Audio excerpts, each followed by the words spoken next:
విశ్వావసునామ సంవత్సరం ఉగాది 2025 సంవత్సరం నుంచి ఉగాది 2026 వరకు మనకి మకర రాశి వారికి సంవత్సర ఫలితాలు చాలా అద్భుతంగా ఉన్నాయి అని చెప్పాలి.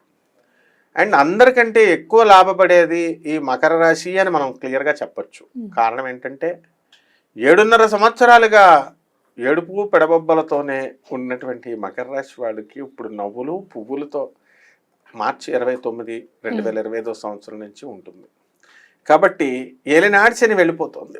ఏలినాటి శని వెళ్ళిపోతూ వెళ్ళిపోతూ వీళ్ళకు ఒక ఇల్లు ఇస్తాడు, ఒక పెళ్ళాన్ని ఇస్తాడు పెళ్లి కానటువంటి వాళ్ళకి.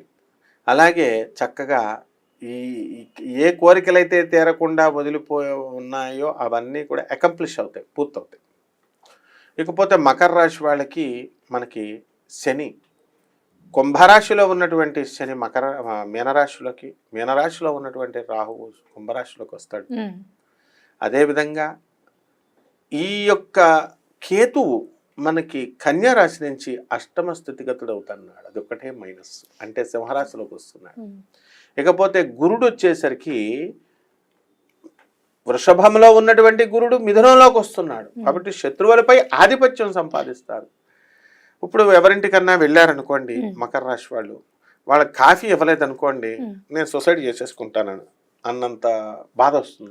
ఎవరైనా రోజు ఆఫీస్లో good morning sir, good morning అని అన్నారనుకోండి, రోజు చెప్పేవాడు ఒక్కరోజు గుడ్ మార్నింగ్ చెప్పకపోతే సూసైడ్ చేసేసుకోవాలనిపిస్తూ ఉంటుంది. కారణం అష్టమ కేతువు. మొన్నటిదాకా కుంభరాశి వాళ్ళకు ఉన్నటువంటి ఆ పరిస్థితి ఇక్కడ మనకి మకర రాశి వాళ్ళకు వస్తుంది. కాబట్టి